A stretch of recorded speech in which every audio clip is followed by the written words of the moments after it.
Greetings, Guardians. My name is Bife here. Okay, so, Revenant Thoughts Day 1. This is a very quick video. I have a lot of other stuff that I'm working on that I can't exactly talk about right now, but you'll see it soon, I promise that much. However, today we're talking about Revenant, so yeah, let's jump into it. Non-spoiler section first, really quickly.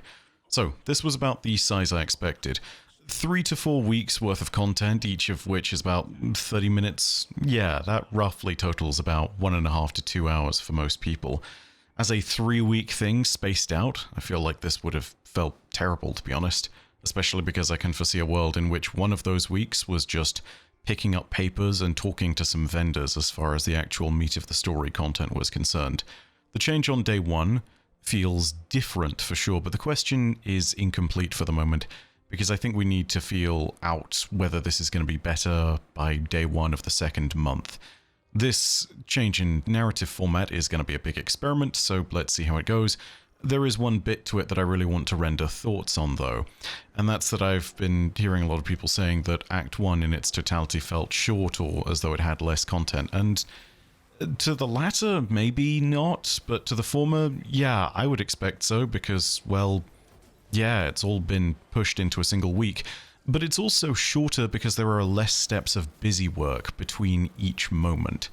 And you know what? Without that padding, I feel as though we would be in a place where it just wasted more time, and I'm not necessarily of the opinion that that's a good thing. If something is respectful of your time and at least gives you a good experience for a short amount of time, I think that that's better. And honestly, if that's what Bungie is trying to avoid, then at very least in that respect, I think that they've succeeded. Whether that is overall what should be shot for, though, is a different question. So it's not to say the entire thing is a success. And again, it has to be said, practically all of the content that's been played in this first act over that 1.5 or 2 hours is basically just story content. The only real bits that you could consider filler are the major and minor fieldworks, but even they technically have unique seasonal rewards to them, so it feels like there's a reason to do them at very least. Sure, you could count Onslaught in that, but I do so significantly less because, I mean, it's actually feeling like a part of the season. You're playing the new Onslaught and you're actually in that place of, oh, yeah, I am going in and saving Eliksni prisoners, so to me that at least fits. I don't know if anyone could have exactly anticipated how this is feel, but to me this does feel like the cadence of things if we cut out the busy work and what I would have expected. All I'd say to people is maybe don't be surprised. We've kind of been getting this much content for a while now, just spaced out and delivered differently. If you still think it was short, I want you to just imagine how it would feel if it was divvied up over 3 parts in 3 different weeks, and see what the contrast is like. That's not necessarily to say anyone's opinion on the experiment and how it's going is wrong or right. It's just a thing of, hey, remember what the contrast is and see what's going on. For the moment, I think I prefer this, but I still think that there's a very incomplete experience going on here, and I think that there is a bigger point to all of this, which is that the point of changing up the content delivery and having it all delivered here to us on day 1 is partly about making sure we can change the tempo. And ultimately, I think that should evolve into changing the tempo into something that is different and appropriate for each expansion or season or episode or whatever it may be. No 2 stories will necessarily have the same format in which they can be delivered to be most effective. Sometimes it will need to be a linear story, sometimes it will be an investigation that pieces itself together slowly, and it's really just about what fits for the vibe. And if we get a bespoke story experience, and if we continue to get those bespoke story experiences on a regular basis, yeah, I'd love to see how that pans out, because again, novelty I think is the important thing here. We've been stuck in that old format of story content for a very long time, and I think that there are a lot more signs this season that Bungie is deliberately trying to move in new directions. I will say that for what it's worth, all the parts of the story that we got felt pretty good to me, but we didn't get as much of it as I would have hoped, and I think that in the process of cutting out all the filler and taking this from a weekly cadence to one cadence where all is delivered at once, we're able to more adequately see how much raw story content is actually in each act of every season, or episode, or whatever you want to call them. And ultimately, I feel as though it's that point at which you're sitting there and realizing that, hey, we've been making a lot out of very little for a while now. If we're really going to push in this direction and not only aim to improve and respect the amount of time that players have in the game, but also improve the story generally and reach a better story delivery format, this should be seen as just one step on a long journey. And ideally, a part of that journey is finding out a way to deliver more story content. That's not an easy road. It's not going to be something which Bungie can just magically wave a wand and do. That's going to require a lot of patience and a lot more experimentation from this point. So, yeah, we'll see what happens. That's the non-spoiler section, and I feel like it's going to be the first moment at which I'm accused of being an optimist. But hey, you know, so be it. Like, we didn't get much, but I thought it was good. Here are the spoilers, and here are the things that I thought were pretty good. Bringing together all of the Eliksni characters in this narrative, I think is a story beat that's worth pursuing, and I really mean all of them. Like, we saw nothing from Spider, but he's still there in the social space, and I believe we need to pick something up from him if we're going to start the dungeon. Not sure what's going on there, but hey, he may also have further points in Act 2 and 3 where he becomes a closer part of the plot. But we've literally seen every Eliksni character in the story involve themselves here. And I think that's nice because it's been done in the context of reframing existing conflicts. It's no longer about the House of Light versus the House of Salvation. It's now a bigger war of the Scorn versus the Eliksni, and I think that works. I think it works even better because Fikrul, in the opening parts of the story after your first mission, just openly declares himself to be the Kell of Kells. And that in itself is an interesting decision. I had assumed the rank would rise from within the House of Light initially, but Fikrul taking it for himself gives us some stakes, and the reason being is this. It forces all the other Eliksni houses to work together and to find a solution to Fikrul, because otherwise he's going to do it for them. The Kell of Kells is meant to unite all Ketches and see all houses bow to them. So if Fikrul is claiming that mantle and then turning everyone into Scorn, he is technically fulfilling the prophecy. If this is a race to see who can fulfill it first, and well, if that race ultimately leads people to the Traveler, then yeah, things are going to get pretty dramatic pretty quickly. The various cutscenes that we've seen in all the previews do show Fikrul amassing a big old fleet. So, yeah, maybe that's not too out of the question. I think another part of the reason why all of that works and why reframing this conflict as Scorn versus Eliksni and then pushing the Houses of Light and Salvation into closer cooperation narratively works is because of how strong the thematics of this episode are. It's not just about good versus evil, it's about the living versus the dead, and that's kind of awesome. That being said, I think that also works because the divide between the Eliksni and the Scorn has been made even more pronounced, and yet the link between the two of them has been made even more clear. Fikrul's new brand of Scorn, which can now just be made from living Eliksni instead of dead Eliksni flesh, yeah, they're a neat little take on things. And it's weird how with just a tiny bit of an adjustment and a further lean into the Scorn themings, they can feel way more pronounced and way more different. It's odd to say because it's the Scorn. They've always felt like, and I don't mean this necessarily in a narrative sense, but more in an aesthetic sense, they felt like the trash faction. Like, yeah, that man has a shield that creates immune hits. It may or may not have been taken from the top of a trash can, but you don't know. So, have at him. Now, whenever you see a Scorn, they look very different, and there's something about the vibe that's fundamentally changed. Fikrul, I think, is the one that obviously best encapsulates all of that, but yeah, I think the Scorn as an aesthetic now, they tell a different story just based on that. It's something which is a little bit indescribable, yeah, call it vibes or aura or whatever you want to do, but I think it does matter, and I think it has helped to tear apart the veil between the two factions, be they Eliksni or Scorn. I think it's also really cool that they're letting Fikrul make what are, technically speaking, some pretty big moves. I mean, he attacked Reese Reborn. That's the home base of one of the major Eliksni factions. And more importantly, it's also a direct attack on an Eliksni way of life, one of the two competing ideologies that's trying to basically take over dominance with the entire species. So him attacking them outright is basically a way of saying this structure was not strong enough to survive Fikrul, and wasn't strong enough to survive the Scorn. It's kind of one of those bigger meta-narrative moments, but I think it's important because we may only see a small-scale version of it, but I imagine that in the game's terms, it's bigger than that. You just have to remember how many people exactly are on Reese Reborn. It's a big old city. That being said, I think the biggest thing that Fikrul did in the first few moments of the story was actually the symbolic moment of crashing the helm, which, yeah, that's cool in itself, just based on the fact that it's really Bungie sitting there and signaling to us, Yeah, that old story structure that you guys hated. We know you're tired of this place, let's get rid of it. Now granted, you can still go back to the crashed section of the helm and it's being repaired, but the damage is all there and you can see the aftermath of it. It's kind of incredible. And thank goodness Captain Jacobson and the 2 Batadactyls weren't sucked into space. Anyway, yeah, symbolically speaking, that's pretty cool. It also means that Failsafe actually had a valid role this season, which is kind of hilarious to me, but also yay for her, I guess. The approach of the standoff between Fikrul and Crow, of course, is meant to be the actual culmination of everything that happens in Act 1, and even down to enemies that sort of snuck up on us. I think that it was a really creepy moment, you know? You were in that place where you couldn't shoot at the very beginning. That sort of reframes the entire narrative. The enemy still had red health bars and everything, and they were still active and very much looking at you as though you were an enemy. Even to the point where everything just kind of crept up on you. Yeah, well done on that front. Sold the vibe, but also sold the kind of tension for that particular moment. And it made sense too. They're not just going to attack us on sight.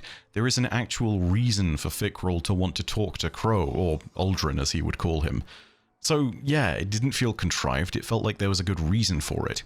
If this is a different way of delivering story, then that's awesome. It's only a small part of what future storytelling and delivery could look like, but yeah, even with that in mind, I think it's a good move, because it sells appropriately the moment that's trying to be created, even down to the point where negotiations fall apart, and then yeah, inevitably you do whip out all your weapons and just destroy everything around you. Just kind of showing where the real power dynamic of everything lay.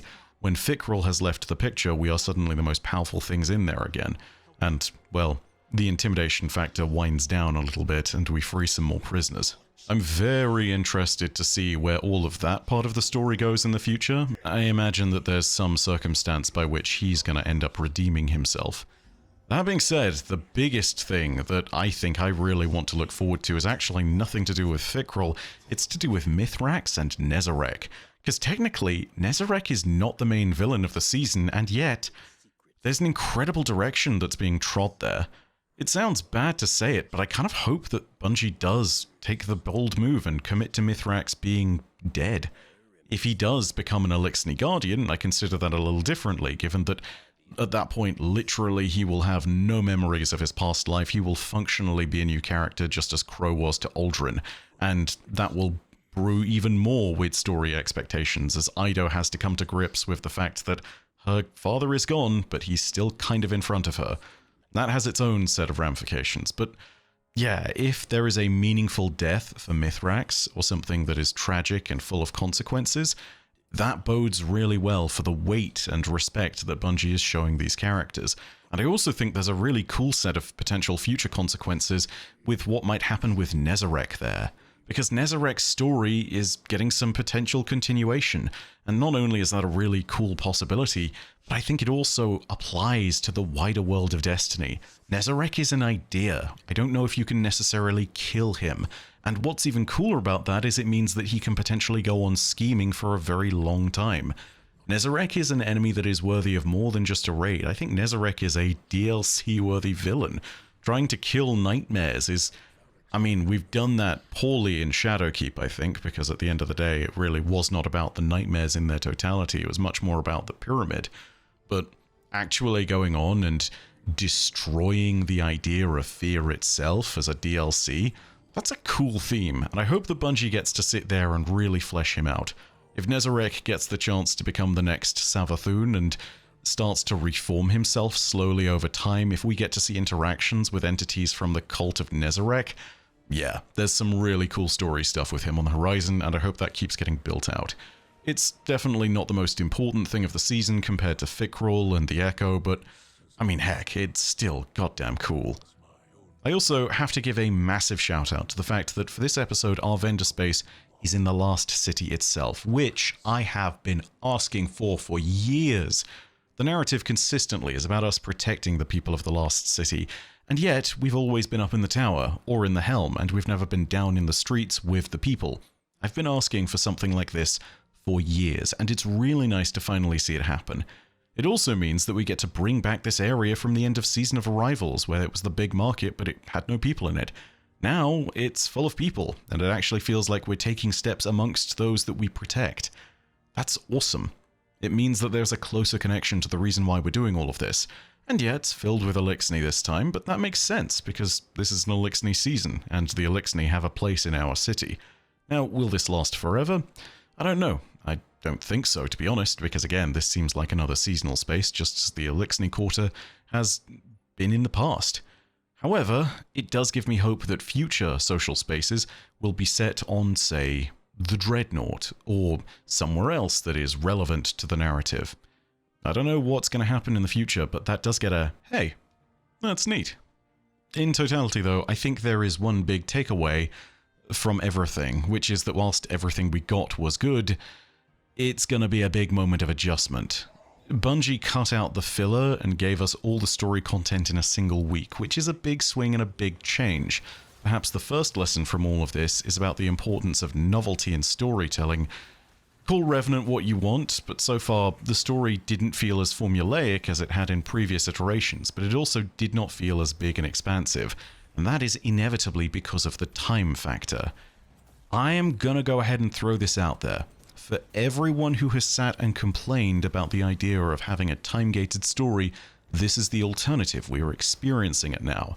So it's now a case of sit there and compare your experiences, and don't necessarily let the nature of times in Destiny cloud your judgment on this. If we really want to figure out what the best way of telling these stories is, we'll treat this like the experiment that it's meant to be. I feel like there's a sizable number of people also claiming that there's less story and that there is a load of stuff that's going short on this. And I hate to be the bearer of bad news on that one, but again, I feel like the operative word on there is not short, but feels. It feels shorter. Because again, compare what we got in this section to what we got across all of Echoes Act 1. We got a lot of character dialogue, 3 cutscenes, an opening mission, a closing mission, and that was it. Yeah, sure, it's kind of close to what we got in Echoes. Now granted, you could make an argument about the new version of Exodus Crash, and you could also make a note about the 2 seasonal activities instead of 1, but I think the dungeon, even though we're meant to pay for that separately, is meant to be an antidote to the fact that this time around we're only getting Onslaught. So, yeah, I mean, realistically, in terms of the actual story content that's there, this is comparable to episodes. Does that mean it's comparable or better than seasons? Yeah, I don't know. I feel like there is a bigger discussion to be had on that one. And I think there's a valid question of whether this is actually good or not. But even looking back, I wonder whether previous seasons have thrown this much content on us at day 1 and, well, whether there's actually been that much content across the whole of them. It's a strange set of questions. I just don't know. The answer is weird and nebulous because no 2 seasons were alike. And it's also weird and nebulous because these are 2 completely different narrative formats. We have more cinematics than we did in seasons, and we have more cutscene moments. We also have more moments where the story has actually been told in front of us, but having it compressed like this shows us how much meat on the bone there actually is. And I think that's always going to make it feel a lot shorter, even when, if you do it minute by minute, technically it's a comparable amount. I don't know. It's weird. We'll sit there and talk about how the story each week in a season previously took a few hours, but that also had a few hours with some filler in it. So, yeah, I don't know. This is basically the most trimmed down and lean version of the story possible in every respect. It's more respectful of players' time, but it also shows us how much there actually is. And I fear that there is only one piece of feedback that some people are going to give, which is not necessarily helpful because it's something that I think we can all agree on, but it isn't necessarily something that actually informs the devs of how to do it more. And that's, well, just make more content. Which, yeah, that sounds like accurate feedback, but that doesn't necessarily make their jobs easier because it's not necessarily constructive. It gives the right direction, sure, but I mean, you can't just wave a magic wand and create more content out of less content. It's not quite how it works. So, I don't know, it's a weird one.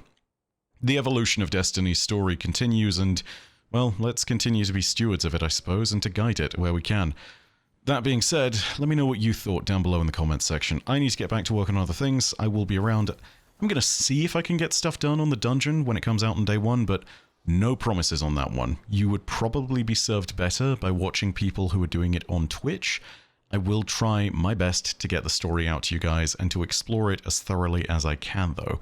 That is something I've been looking forward to for a while now, and, well, hey, hopefully I get to try it in the contest period. That being said, I may be an optimist of this moment. I do understand that it's a strange moment for a lot of people in the community, but right now I think this is the moment to ask, how are people feeling? Because I imagine there are some people that really don't like this, but I think the important question is why, and if there is more to it than the "it was just a short experience" kind of moment. So, yeah, let's go ahead and get some feedback on this. Let's figure out where the land lies. Anyway, thank you very much for watching, and if you want more stories and everything to do with the worlds near and far, you can go ahead and hit subscribe and the bell next to subscribe to turn on those email notifications. But as per usual, know that your viewership, as always, is quite enough for me. And in the meantime, my name is Bife. Rodacia Arastra. I'll see you, Starside.